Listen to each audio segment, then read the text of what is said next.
Gente, já que falta um para um para as 9, eu já vou começar. E eu preciso primeiro agradecer as nossas queridas diretoras, a Gabi e a Nath, que vêm buscando, né, ações para a gente incentivar a diversidade racial. A gente circulou recentemente um questionário de que deixa, né, para fazer uma lista de palestrantes mulheres negras e enviar para congressos, eventos que têm pouca diversidade. Então, essa é uma iniciativa muito legal, muito importante. Eu espero que traga bons frutos para todas nós, porque é muito relevante a gente ouvir palavras diferentes, ver rostos diferentes, cores diferentes, e vocês têm muito a acrescentar, como a gente vai ver hoje. Esse webinar começou de uma ideia que eu conversei com a Nath e com a Gabi, justamente pelo fato de eu ter... Eu fui no lançamento do livro da Viviane, que escreveu um artigo sobre o tema, e comecei a pensar sobre o assunto, e eu acho que é muito importante a gente analisar o impacto da reforma tributária sobre o consumo, também pensando em questão de diversidade e questões raciais.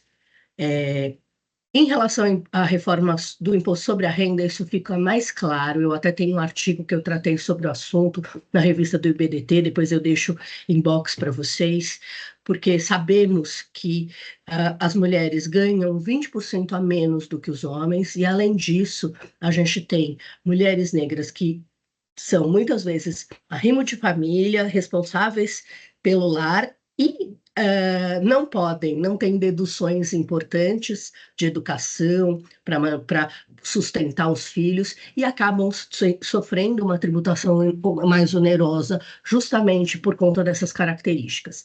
E ainda tendo um salário que muitas vezes a maioria das vezes é inferior ao de uma outra pessoa que fizesse essa mesma função. Então, a gente tem que olhar para essa situação de diversidade e pensar em redistribuição de renda, em pensar em construir uma sociedade mais justa, mais igualitária. E é por isso que a gente vai começar fazendo essa conversa aqui. E antes de começar o webinar, eu queria pedir licença para vocês para fazer uma homenagem ao professor Paulo de Barros Carvalho, que faleceu sexta-feira, que foi um grande professor de direito tributário. Ele foi titular da USP e da PUC.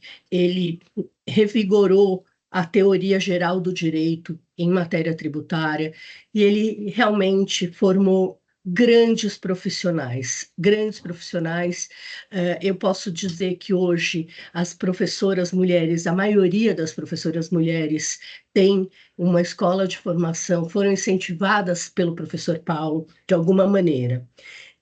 Ele não foi meu orientador, mas ele foi meu professor. Eu fiz todos os créditos do mestrado com ele na PUC, e realmente é uma pessoa diferenciada e que incentivava os talentos femininos e masculinos, mas ele abriu muita oportunidade, muitas portas para as mulheres. Então, ele merece ser lembrado por esse legado tão bonito que ele deixou e tocou muita gente. Foi um momento bastante emocionante, a cerimônia de despedida dele na PUC esse sábado. E, feito isso, eu vou deixar agora a palavra para a Gabi, que vai ser a nossa hostess, agradecendo mais uma vez toda a organização, a Gabi e a Nath. Muito obrigada, e as nossas queridas participantes, a Vivi e a Gleice. Muito obrigada. Eu vou deixar a dica do livro da Gleice aqui no chat para vocês, e do livro da Gabi, que vale muito a pena a gente prestigiar os talentos. Obrigada, meninas. Bom webinar. Obrigada. Obrigada, Alê. Bom dia a todas, todos. Bem, vamos lá, né, gente? A Alê já deu aí uma ideia do que a gente vai falar, mas vou me apresentar primeiro. Para quem não me conhece, sou Gabriela Rocha, eu sou contadora especialista na área tributária. Eu já tenho mais de 15 anos de carreira na indústria mesmo, principalmente na indústria de óleo e gás, e hoje aqui eu estou tendo o prazer imenso de compartilhar aqui com as minhas colegas, a Nath, a Gleice e a Vivi. Né? É um prazer, é uma honra estar aqui com elas e trazer esse assunto para vocês. Eu vou compartilhar uma apresentação, tá? Então, provavelmente eu não vou ver vocês, mas se alguém quiser falar alguma coisa enquanto a gente estiver apresentando, fique à vontade, tá bom? Vou compartilhar aqui só para acompanhar. Apareceu, Gabi. Beleza, maravilha. Então, como todos sabem, então hoje a gente vai falar sobre reforma tributária, né, e os impactos sobre as mulheres negras no Brasil. Acho que a mulher negra, ela sustenta praticamente essa sociedade, né, nas costas, porque a maior parte das famílias de baixa renda são sustentadas por mulheres. Então, eu acho que esse é um assunto super relevante, socialmente falando, trazer isso para a sociedade tributária, para poder acompanhar aí os desenvolvimentos dessa nova lei, tá? Então, já me apresentei, eu vou passar rapidamente a palavra para cada uma das meninas se apresentarem, para depois a gente seguir aí para o assunto, né? Vivi, pode se apresentar, por favor? Deixa eu ligar aqui o som. Eu sou a Viviane, eu sou especialista em direito tributário. Meu mestrado eu fiz no design, mas eu sou coordenadora e docente do curso de Direito da Universidade Ibirapuera, e eu vi toda essa transformação, né? Tanto no direito tributário quanto no direito, que eu sou da turma de 2000, da PUC, e eu vi essa digitalização do mundo, né? Por isso que, quando eu converso sobre o empreendedorismo, eu também sou empreendedora, né? Eu tenho uma empresa de educação. A minha preocupação e essas pessoas que não têm acesso à informação, né? Então, a gente tem que dividir. É uma honra estar aqui com a Gabi, a Nath, a Gleice, a Lei, todos os que estão participando, né? Porque se a gente não discutir essas questões, elas continuam invisibilizadas, né? Então a gente tem que trazer isso à clareza. Obrigada, Gabi. Imagina. Nath. Olá, gente, bom dia. Bom dia a todos e a todas.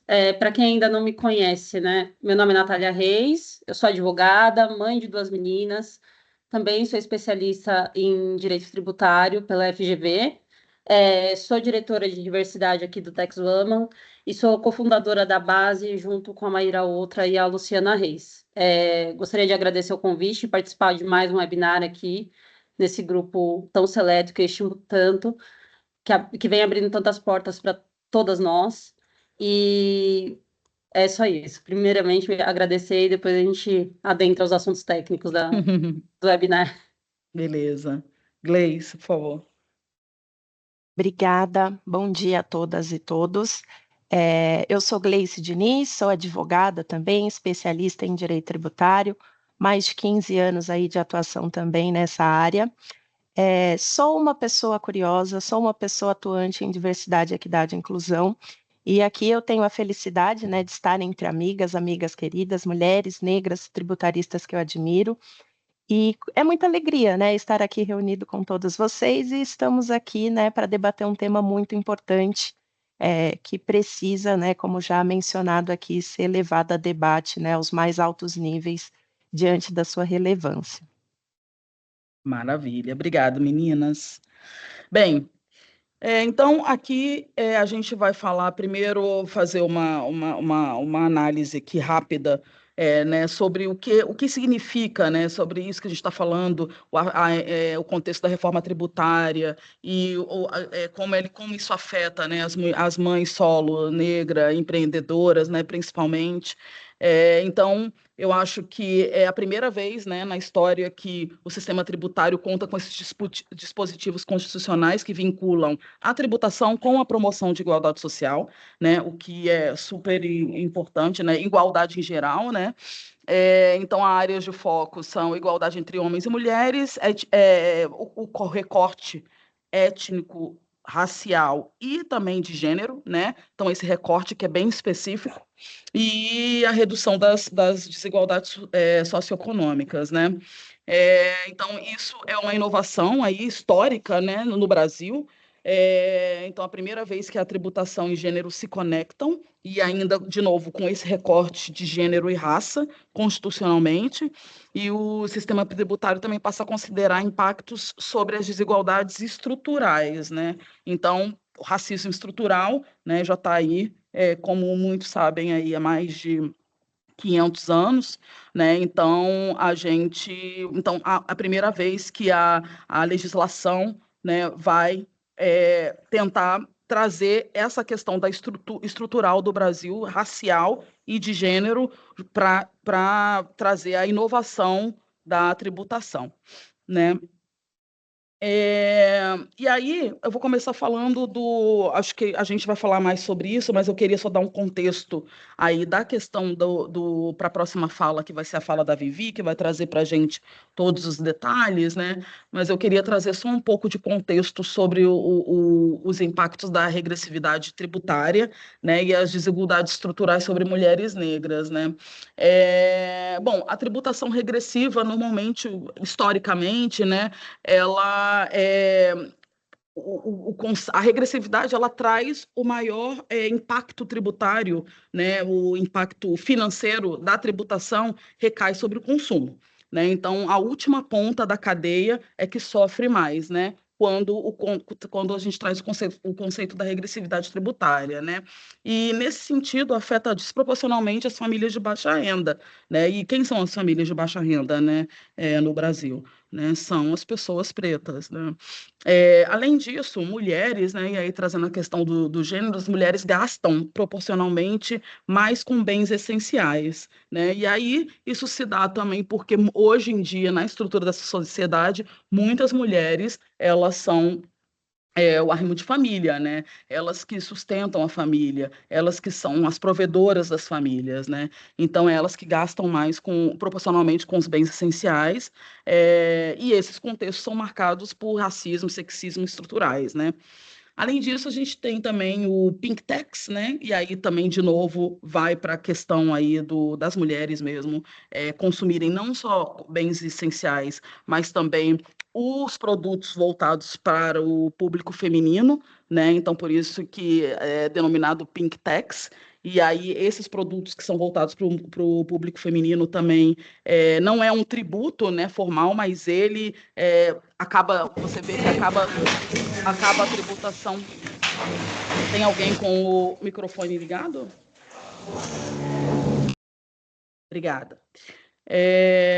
Então, as mulheres pagam mais também pelos mesmos tipos de produtos, né? Porque são muitas marcas, né? Muitos produtos designados às mulheres, às vezes os mesmos produtos, mas com marcas ou marketing diferente, né?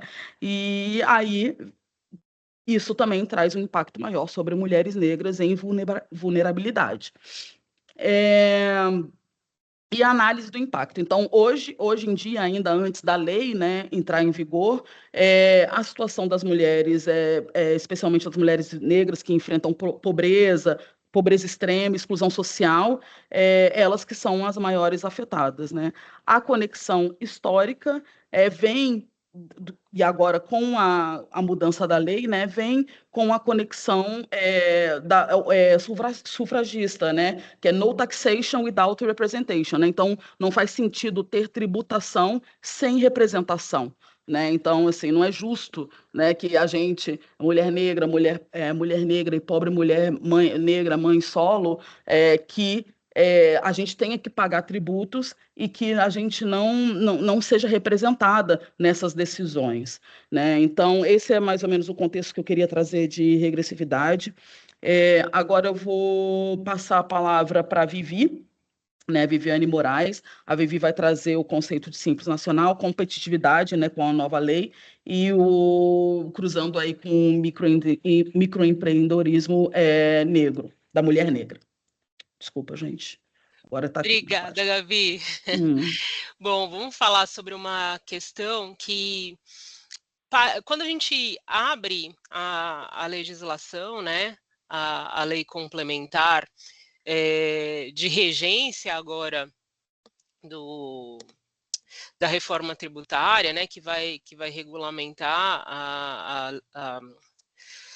a emenda constitucional, a gente se depara com a seguinte questão, né? A Lei Complementar 214, ela fala assim, olha, quem está no Simples não vai ser afetado.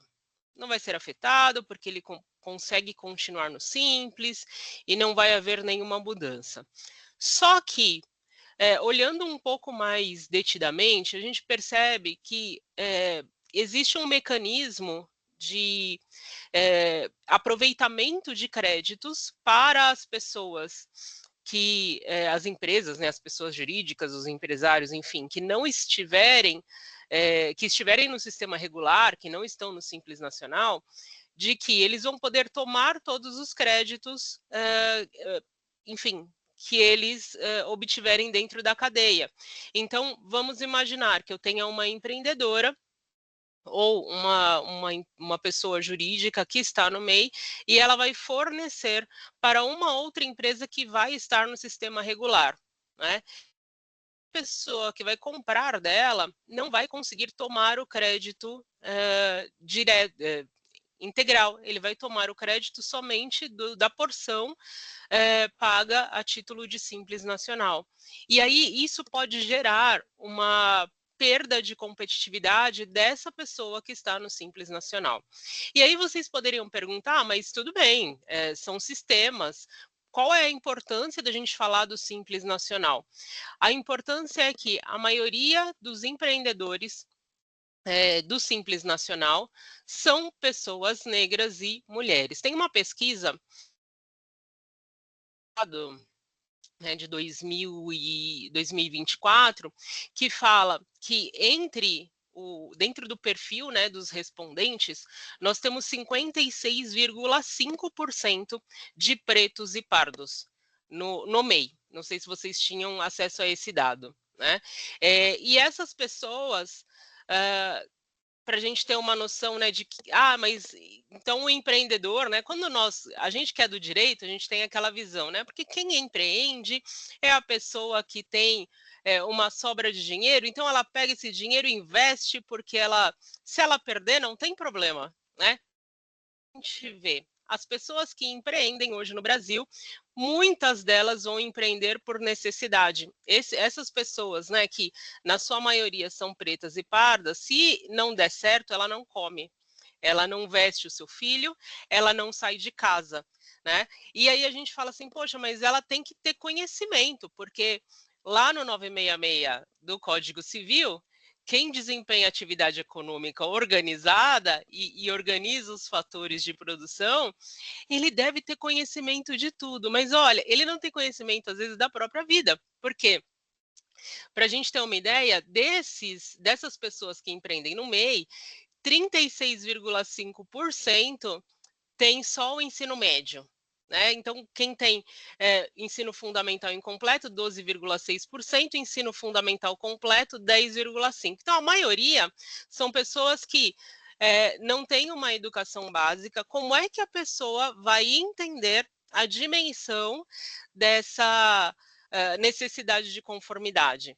Então, até para pensar, né, no que a gente ia falar hoje nesse nosso seminário, a grande questão é, ok, essa pessoa que é do MEI, que fornece para uma empresa que vai estar no sistema regular, ela pode fazer uma apuração do IBS-CBS à parte. Né? Então, ela pode conversar lá com o contador dela, falar assim, olha, eu forneço para a empresa grande e a fim de que eu não tenha que ser obrigado a mudar o meu o meu preço ou que eu perca esse negócio, eu vou fazer a apuração apartado. Primeiro, o próprio contador, às vezes, dessa empresa, ele vai cobrar, sei lá, R$ 100 para essa pessoa, ele não vai oferecer, olha, eu vou te oferecer um serviço adicional aqui, né? E aí não vai chegar essa informação para ela, né? Outra coisa, a gente ainda tem uma regulamentação na Lei Complementar 214. Eu acho que todas nós aqui enfrentamos a leitura dessa lei complementar, e eu digo enfrentamos porque o texto é bem complicado e ainda não traz questões importantes e relevantes, como, por exemplo, alíquotas, né? Então, a gente acessa, e tem a Gleice que falou, né? A gente tem uma alíquota misteriosa, é segredo. Então, a gente traz aqui um problema que é o custo de conformidade que esse empreendedor vai enfrentar. E é para nós, né? Eu falo assim, estou lutando pelo empreendedor, mas eu tenho uma empresa de educação que está no Simples Nacional. E agora? Né? Eu vou fornecer para uma SA. E agora? Como é que vai acontecer, né, a minha atividade? E, enfim, eu vejo com uma preocupação, né, essa alteração que foi feita a toque de caixa. Nós estávamos com um sistema que era ruim, sim, ele tem todos os problemas, né, mas agora, para os pequenos, a gente vai ter um problema maior. E mais, né, temos aí essa questão do split payment, que enfim, a rigor, o cliente vai pagar direto para a empresa enfim, internamente já sai descontado o valor da tributação.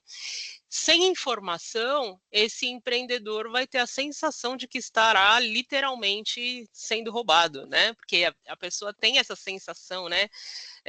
De, poxa, mas ninguém me falou que ia ser debitado e tal. E aí, o que a gente vai precisar fazer também a toque de caixa? Uma educação para essas pessoas, né? Até para que, enfim, ele aprenda a fazer uma planilha, né? Enfim, vamos ter que fazer uma mudança, né, desse sistema. Eu acho que mais do que soluções, eu trouxe provocações e talvez uma indignação a todas e todos que estamos aqui, né? E eu passo a palavra aqui, eu passo a palavra para quem, Gabi? Para você? Devolvo a palavra a você?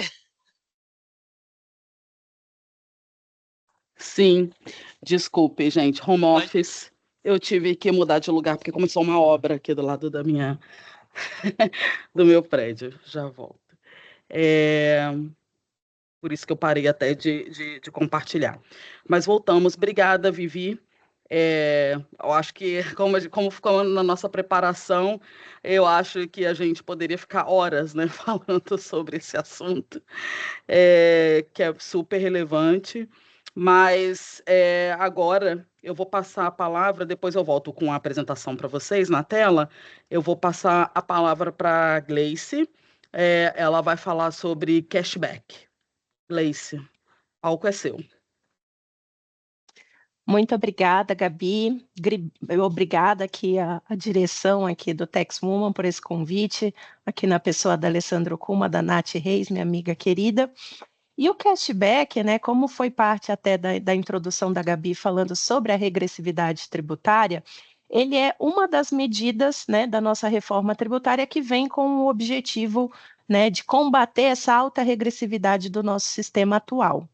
O cashback, então, né, ele é um sistema de devolução, né, de tributos, e aí na forma, né, como instituído pela emenda constitucional e pela Lei Complementar 214, a ideia, né, e até quando a gente estava aqui debatendo uns minutos antes, a gente está falando tudo aqui dentro do plano que a gente tem hoje da legislação, né? Temos a emenda constitucional, temos a legislação complementar, mas efetivamente só saberemos como que vai funcionar na prática quando vier o regulamento, né, de toda a reforma tributária sobre o consumo da forma como ela vem a ser implementada a partir do próximo ano. Mas o que então é esse cashback da forma que ele está previsto na legislação hoje? Quais as informações e os regramentos que nós temos hoje? Esse cashback ele é o sistema de devolução da CBS e do IBS, a CBS de competência da União Federal, que ficará a cargo da Receita Federal fazer a implementação e gestão dessa devolução, o IBS, né, como um tributo de competência compartilhada de estados, municípios e Distrito Federal, ficará a cargo do Comitê Gestor do IBS, essa regulamentação e operacionalização da devolução, mas, na forma como instituído pela lei complementar, ele vem previsto, né, para que a gente tenha uma devolução de 100% do valor da CBS e 20% do valor da IBS sobre as operações de fornecimento de energia elétrica domiciliar, conta de água, fornecimento, né, de gás encanado ou de aquisição de botijão de gás, e também sobre os serviços de telecomunicações. E aí, serviços de telecomunicações, né, talvez a gente tenha um pouco em mente muito aquele sistema tradicional de telefonia, mas hoje, com o avanço da tecnologia, hoje a gente sabe que telecomunicações ele está praticamente, né, amparado dentro do que a gente está aqui hoje, que é uma conexão de internet, né? Daí a essencialidade desse serviço. Então, o que é a previsão do cashback na legislação, né? Que as pessoas de baixa renda, famílias de baixa renda, que tenham uma renda per capita de até meio salário mínimo, possam ter essa devolução dos tributos, né? E essas pessoas precisam estar cadastradas no CAD único do governo federal, que é aquele cadastro único de benefícios, precisam ter um CPF válido, regular, e aí essa devolução, na forma como colocada na legislação, ela vem a ser algo que parece ser que vai ser muito eficiente, muito rápida, porque é previsto, né, que o sistema de pagamento seja analisado em até 15 dias e essa devolução ocorra em até 10 dias, né, para que a pessoa tenha esse valor, né, disponível em conta como parte dessa devolução.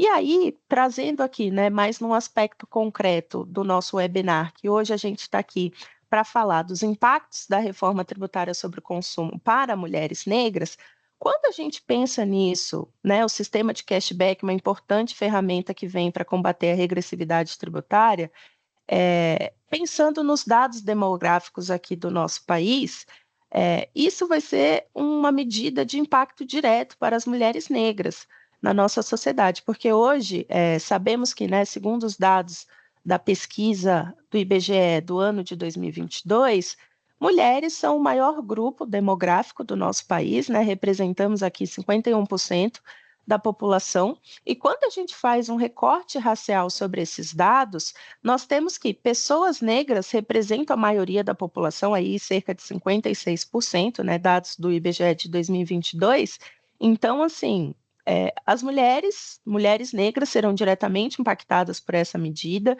e dentro de tudo, né, que nós temos hoje de dados, as mulheres negras hoje são o grupo que continua a gastar mais tempo com tarefas domésticas, participam menos do mercado de trabalho e são as mais afetadas pela pobreza, né? Então, quando a gente adentra um pouco mais nesses dados para ver esses recortes e essas interseccionalidades de gênero e raça que são necessárias, né, para que possamos estudar políticas sociais, econômicas, né, para combater essas desigualdades, o rendimento médio per capita, né, de pessoas negras, e aí cerca de R$ 949, ele chega a ser metade do que é, por exemplo, para o grupo de pessoas brancas, que chega a R$ 1.866.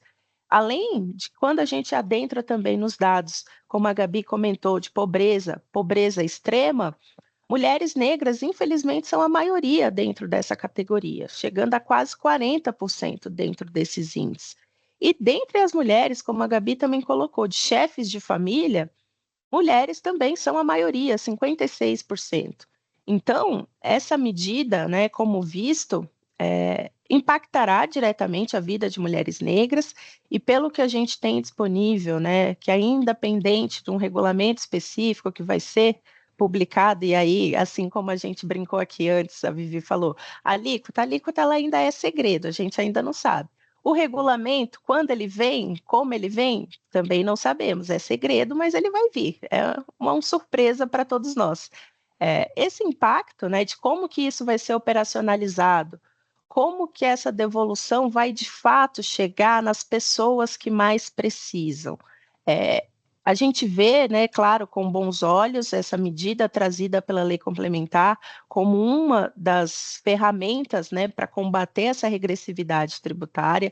E quando a gente olha, né, para esses dados demográficos, olhando o recorte racial e de gênero do nosso país, temos essa expectativa, né, de que seja uma medida positiva alcançar esse grupo de mulheres negras que muitas das vezes são chefes de família, então que lideram suas casas e vivem nesses índices de pobreza e pobreza extrema, mas a gente também não deixa de ter algumas preocupações assim, como que esse valor vai chegar? E aí, quando a gente pensa no nosso sistema tributário atual, para além dessa regressividade, pensando em outros aspectos, hoje a gente já tem algumas medidas tributárias, por exemplo, como o Fast Track de créditos de PIS e COFINS para empresas, que a gente vê que ali na prática ele não é operacionalizado tão rapidamente como ele é previsto na legislação.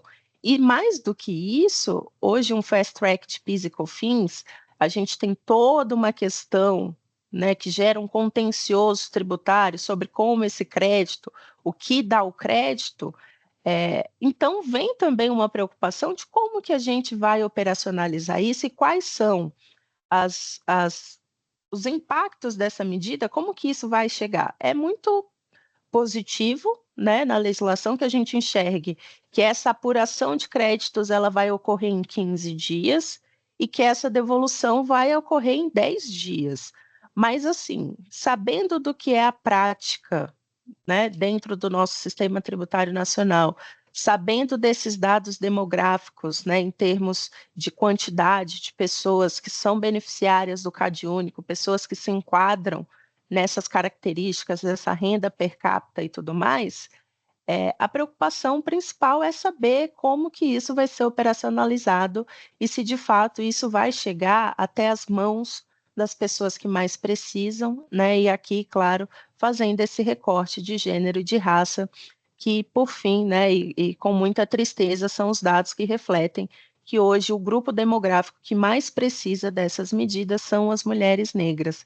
Então, a nível, né, de introdução aqui sobre o tema, ainda temos muito para falar. Eu queria deixar mais também essas provocações para que a gente possa avançar aqui num debate conjunto para ver quais são as possíveis soluções, né, desses desafios que ainda enfrentamos. Então, eu agradeço e devolvo aqui a Gabi a palavra.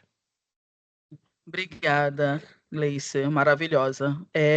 O assunto não é tão maravilhoso quanto você, mas é isso, gente. Até falaram no chat, né? Temos que nos unir, né, para poder trazer realmente a nossa voz. A Lei tinha até comentado no início, né? Trazer a nossa voz, né? Realmente trazer a nossa importância para discutir esses assuntos que nos afetam, né? Agora eu passo a palavra para a Natália Reis. A Nath vai falar sobre a avaliação quinquenal. Nath, o palco é o seu, por favor. Obrigada, Gabi.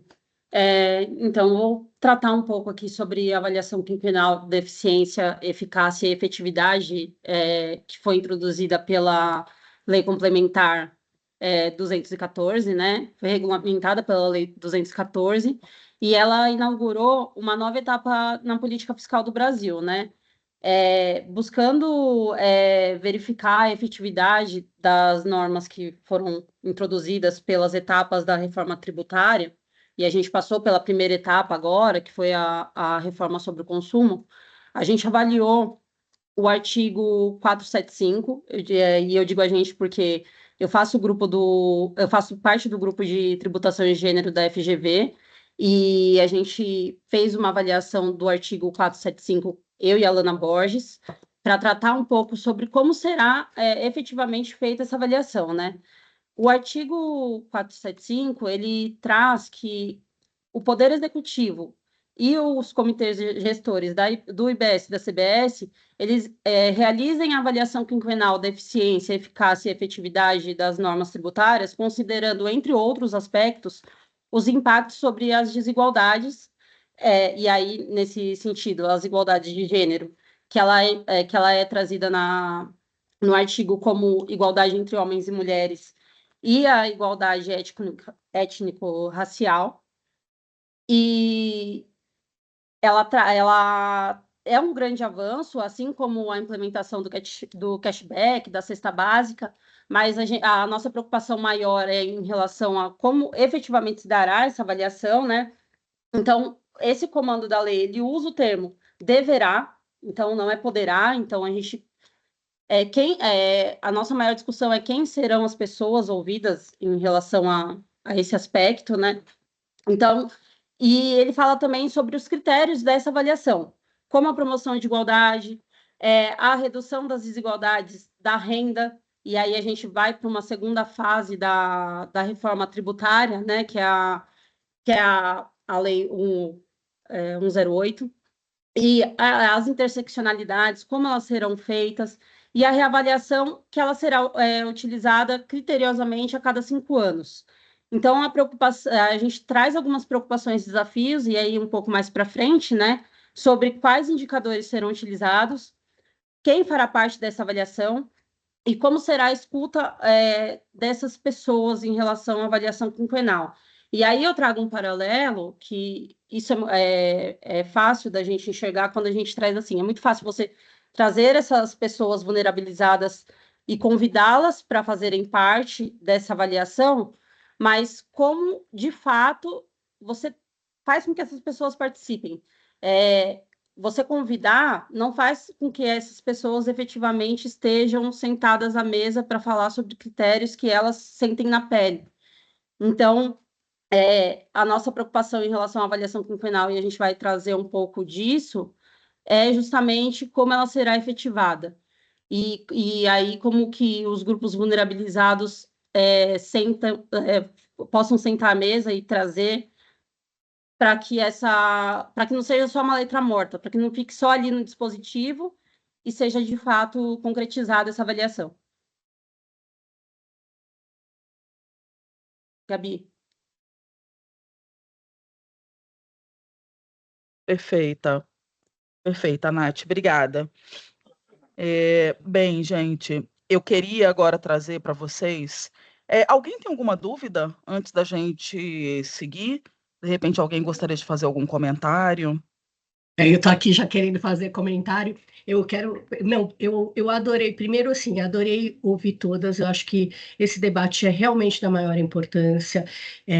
Quero dizer para a Vivi que eu já vi que, assim, realmente essa questão do simples, ela foi muito mal. Pouco aprofundada, e acho que a gente realmente tem que levantar esse debate e trazer isso à luz. Então, é importante a gente olhar realmente ter esse recorte de gênero e raça que você fez, porque é isso, a gente tem aquela impressão de que os empreendedores que têm que assumir o risco de capital, eles sabem tudo, mas muitas vezes a gente tem empreendedores pequenos e microempreendedores que são aqueles que estão empreendendo por falta de opção, porque eles não conseguem eles saíram fora do sistema CLT e foram jogados no empreendedorismo de uma forma, assim, muito precária, né? Então, realmente a gente tem que observar isso.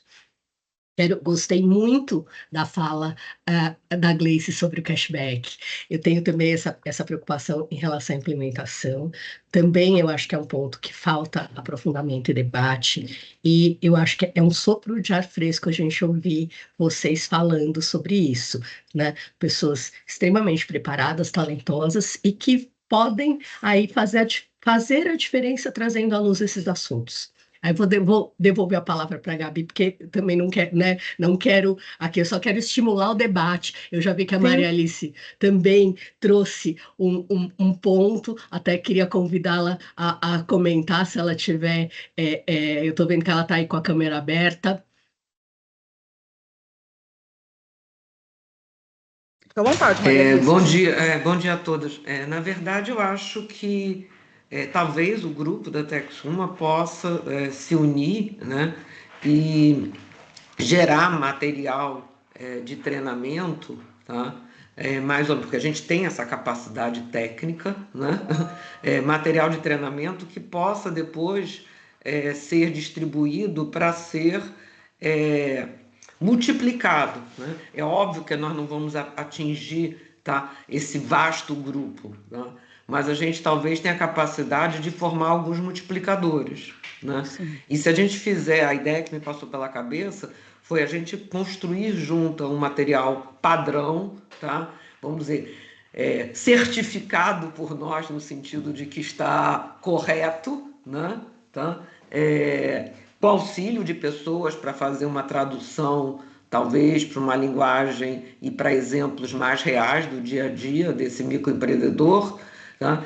E aí, se a gente treinar algumas pessoas, alguns multiplicadores, líderes de comunidade, ou às vezes na igreja, em vários grupos que a gente possa ter acesso, tá?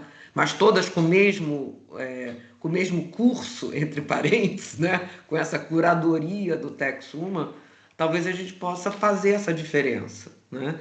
Para nós vão ser algumas horas de preparação de material e algumas horas de treinar os multiplicadores que a gente tem acesso, tá? A gente não sabe onde isso vai parar, mas talvez... Alice, gostei muito da sua ideia, viu? Essa possa ser se você uma puder coisa nos viável ajudar para nós, entendeu? Se você puder nos ajudar nessa iniciativa, eu já te convido. A Nath, eu acho que pode ser uma pessoa para tomar essa frente. A Gabi pode ajudar muito. Eu nunca tinha pensado nessa visão. Tá? Eu gosto muito dessa ideia. Mas esse que a gente sempre está pensando em grandes empresários, nos clientes que a gente recebe, né? Mas essa é uma visão que eu não sei, eu acho que foi nesse grupo, né? Ou foi em outro grupo, que eu não sei, alguém estava querendo um trabalho social, né? Talvez esse seja o trabalho, entre parênteses, social, que talvez a gente possa fazer com maior competência. Nath.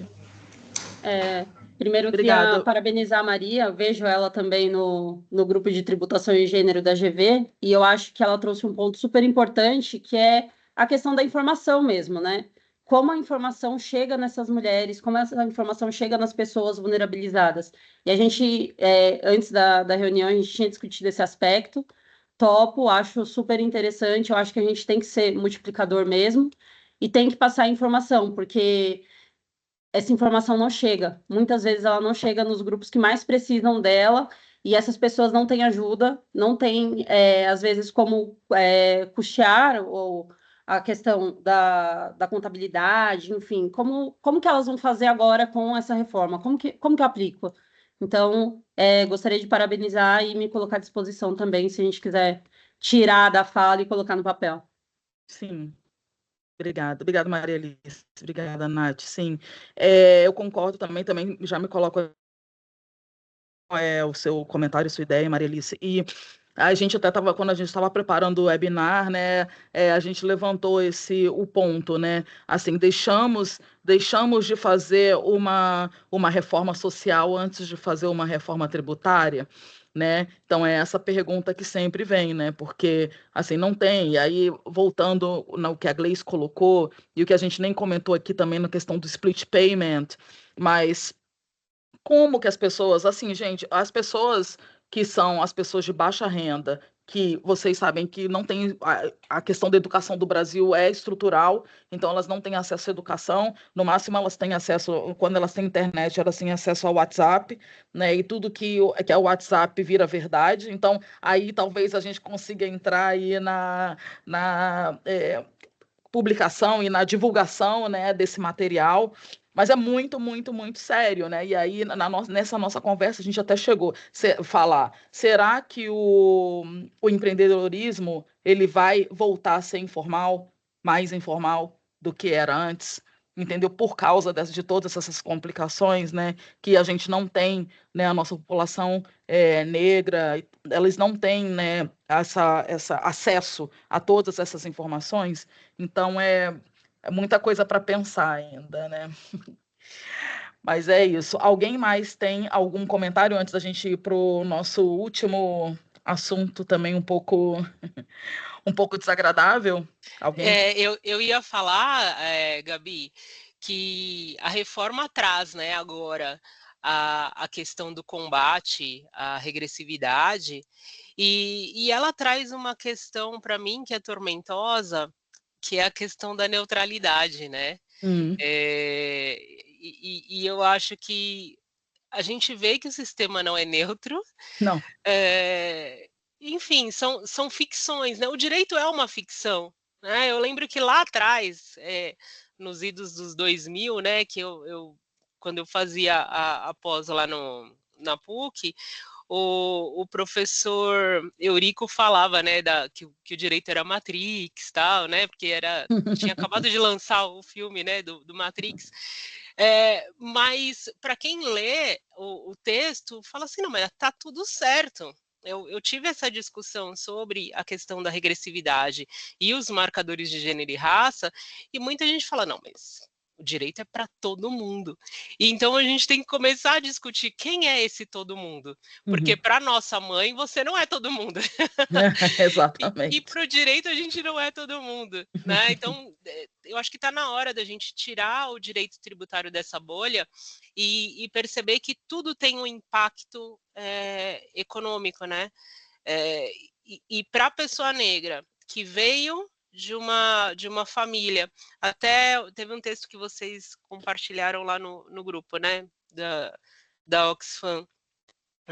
Vem de uma família que teve séculos de exclusão, a gente não está no mesmo lugar de saída que outros empreendedores. Então, o ponto de partida, né, é diferente, né?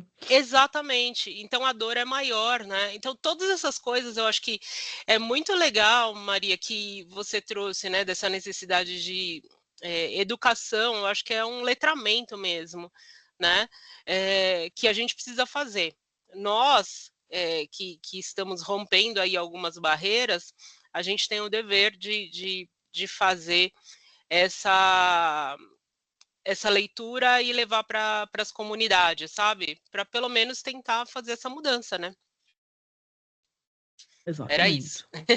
Acho que também, Ale, você me fala se eu estou falando alguma coisa, mas eventualmente já o começo, né, que é esse webinar, né? Eu acho que acho que a gente vai subir no YouTube, né, Ale? Então a gente já é uma forma aí, quem está presente, compartilhar, né, já com as pessoas, né, que vocês acham que precisam dessa informação, que precisam buscar essa informação. Acho que já é um início aí da gente começar a partilhar, né, essa... Perfeito, Gabi, vamos fazer isso e vamos fazer mais. Depois a gente pensa em outras iniciativas aqui conjuntas e aí a gente divulga a seguir. E conto muito com vocês. Maravilha. Bom, o último assunto aí que eu vou trazer agora para discutirmos juntas aí com as palestrantes é a questão da saúde menstrual e tributação, né? Então, como a gente já falou lá do Pink Money, lá no início, né? Mas aqui também é realmente um item super essencial e existem vários projetos, eu acho, não pensando em tributação, mas existem vários projetos, né? Porque realmente de meninas, né? Que enfim, elas não têm acesso, elas não sabem nem o que é, né, um absorvente, e, enfim, isso pode gerar exclusão, pode gerar, você não vai para a escola, por exemplo, se você estiver menstruada, porque você tem que ficar em casa, porque você tem, óbvio, vergonha, né, da consequência de não usar um absorvente, enfim, pode gerar vergonha mesmo, né, das meninas nessa idade, então gera questão psicológica, gera falta de presença na escola. Então, queria trazer um pouquinho. Vivi, não sei se você quer trazer ou não sei quem quer falar aí sobre a situação atual e o impacto da reforma, né, nessa questão da Gabi, saúde menstrual. Eu acho que o que a gente poderia trazer, em primeiro lugar, é que essa questão da saúde menstrual foi uma das poucas que conseguiram entrar na reforma, não é? Porque na reforma tributária, nos textos do projeto e tal, tudo que tinha o termo gênero foi afastado, né, por conta da adoção de uma visão conservadora de parcela do Congresso Nacional, né? E aí a gente sabe que esse alinhamento a pautas políticas avessas a questões de gênero atrasaram uma atualização necessária para o nosso sistema. Então, a questão da redução aí, né, de tributação é uma questão importante, mas a gente tem um problema mesmo, né? Agora é uma questão política, tudo é político, né? Quando a gente fala em lei, são escolhas, né? E quando a gente vê que a nossa representação não consegue enxergar a diversidade da população, a gente tem um problema. E aí volto, né, concordando com o que todas falaram aqui, a gente precisa de educação para poder fazer essa mudança, né? Nós, mulheres, somos a maioria do Brasil. Então, como a gente não tem esse reconhecimento de representatividade realmente, inclusive no nosso sistema tributário, né? Devolvo a palavra, Gabi. Maravilha. Não. Só para complementar o que a Vivi trouxe em relação a esse aspecto, eu acho que, assim, embora a gente tenha tido muitos avanços e avanços significativos em relação à reforma tributária, ainda existem muitas críticas a serem feitas, né? Porque, como os absorventes que não tiveram de pronto a alíquota reduzida, eles deveriam ter tido essa alíquota reduzida de pronto. Porque os produtos de uso majoritariamente feminino, como bomba de amamentação, anticoncepcional, medicamentos de reposição hormonal, como eles não tiveram alíquota reduzida também, ou também reduzida ou também zerada. Então, assim, foi um avanço, mas ainda existem muitos questionamentos. Eu acho que a Gleice também quer complementar a minha fala em relação a todas essas questões, né? Obrigada, meninas. Esse tema, ele me causa um incômodo muito grande, né? Porque, como a Vivi e a Nath já colocaram, ele vem de uma versão que aí, da nossa sociedade, contra qualquer perspectiva de gênero que venha a ser pensada, né, como política. E quando a gente fala de saúde menstrual, me causa até uma revolta, né? Abro aqui com vocês, a gente pensar que, por exemplo, o Programa de Dignidade da Saúde Menstrual, o programa do governo federal que implantou a distribuição gratuita de absorventes no SUS, ele é de 2023, gente. A nossa Constituição Federal, que vê lá no artigo 5º igualdade de gênero e toda aquela coisa bonita, que é de 1988, levou todo esse tempo para que em 2023, e aí é muito importante a gente fazer esse recorte, de que essas conquistas, elas são diretamente resultado da organização popular, grupos como o Grupo de Tributação em Gênero da FGV, PGFN de todas as cores, outras iniciativas, grupos de mulheres, juristas, pesquisadoras de toda a sociedade civil e acadêmica que se uniram em diversas frentes, manifestos, reuniões no Congresso, muitos debates, audiências, para que a gente chegasse até a medida de ter, depois de muita briga, a inclusão de produtos de saúde menstrual, né, como produtos que são zerados a alíquota dentro da reforma tributária sobre o consumo. Mas, por exemplo, tivemos algumas derrotas, como os produtos de higiene pessoal e de cuidado, né? Eu falei um pouquinho antes sobre as mulheres que dedicam muito mais horas de cuidado, no geral, o trabalho de cuidado, que é um trabalho invisibilizado na nossa sociedade. Produtos de higiene, eles ficaram com a alíquota reduzida para 60%, mas esse absurdo, né, da gente pensar que um programa de dignidade menstrual veio em 2023, ele é refletido em muitos outros. Eu me lembro de ter visto um dia uma palestra da Ilana Trompica, que é diretora-geral do Senado Federal, que o Senado Federal teve a criação de um banheiro feminino no plenário no ano de 2016. Em 2016, o nosso Senado Federal ganhou um banheiro feminino no plenário. Eu me lembro de ouvir ela expor isso e de ficar assim, incrédula.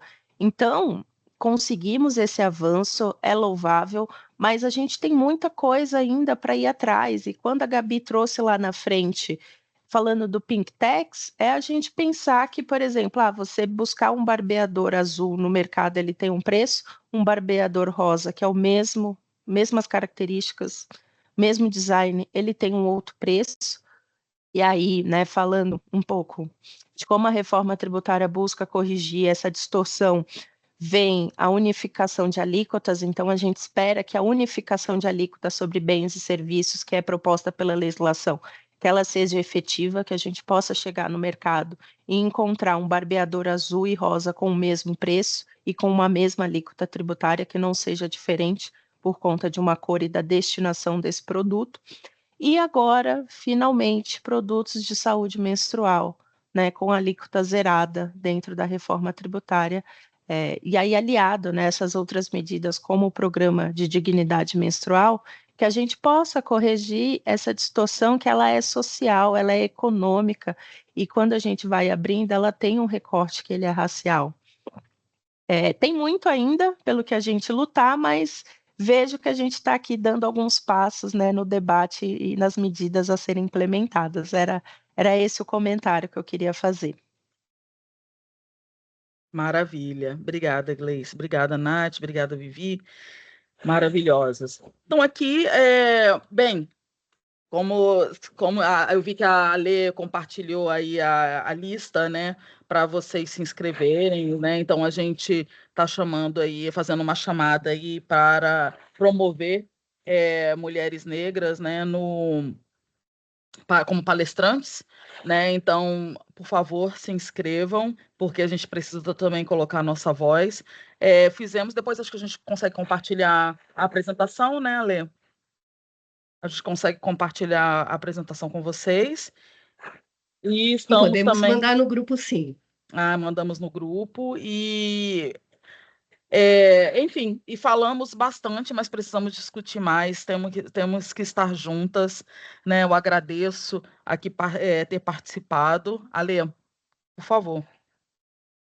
Está muda. Olha, eu só quero agradecer vocês. Gente, é muito refrescante, é maravilhoso ouvir mulheres negras passando essa experiência, trazendo ideias novas, com competência, com profundidade. Isso prova que a gente tem muito que evoluir e que a gente tem realmente poder para fazer isso.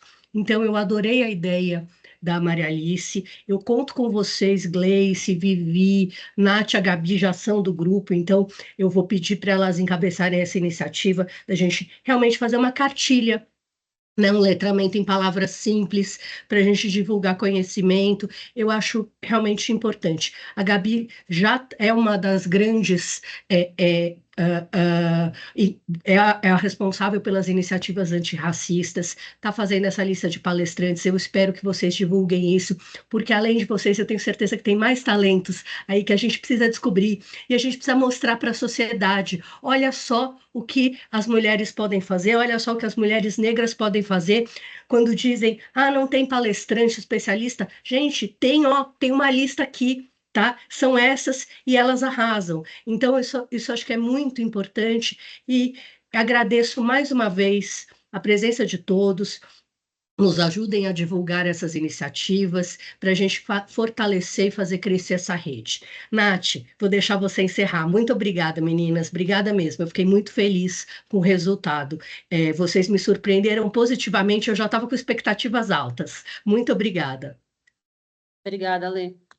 Só para finalizar, eu acho que aí eu trago uma lição de casa e talvez uma provocação, é que a gente está promovendo essa lista para que não haja mais a desculpa de que a gente não tem mulheres negras para palestrar, que nós não temos mais mulheres negras para participar desses eventos, mas eu queria que as pessoas que promovem esses eventos tenham um olhar interseccional e também,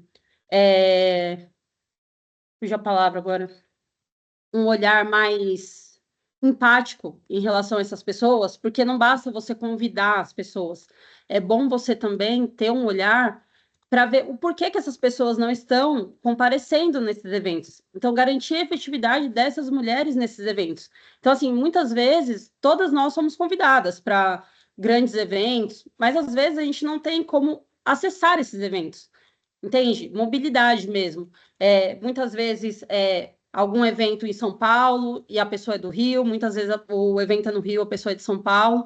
Então, ter um olhar mais atento, eu acho que a questão do letramento é muito importante em relação a tudo isso, para que elas tenham empatia e vejam a necessidade dessa pessoa para que ela esteja presente nesses lugares. Não adianta você chamar a pessoa para palestrar e também na plateia não ter ninguém do grupo para representar essas pessoas ou para se espelhar nessas pessoas. Então, acho que essa é uma questão muito importante que eu gostaria de trazer e trazer para que as pessoas reflitam também. Eu sei que a gente é um grupo forte, potente, que a gente tem como chegar nessas pessoas e que a gente tem como, com jeitinho, abrir os olhos delas para falar, você está convidando, mas você está garantindo que essa pessoa chegue nesse lugar, que ela esteja presente nesse lugar, com que os dela possam estar presentes nesse lugar? Então, eu acho que eu encerro minha fala falando isso, gente. Muito obrigada. Adorei, Nath. E até quero convidar todas, né, a participar. Eu sei que vai ter um painel incrível da BDF, só com mulheres negras como palestrantes. A Gabi vai estar lá representando e outras mulheres incríveis, e a gente tem que prestigiar essas iniciativas. Então, agradeço e parabenizo a BDF, na pessoa da presidente, a professora Betina, e da Daniele Brigagão, que participa do nosso grupo e que organizou esse painel incrível. Então, certamente. Muito obrigada, gente. Obrigada, gente. Bom dia para vocês, boa semana. Bom dia. Obrigada a todos, foi um prazer muito grande. Foi uma alegria estar com vocês. Obrigada, gente. Bom dia. Muito.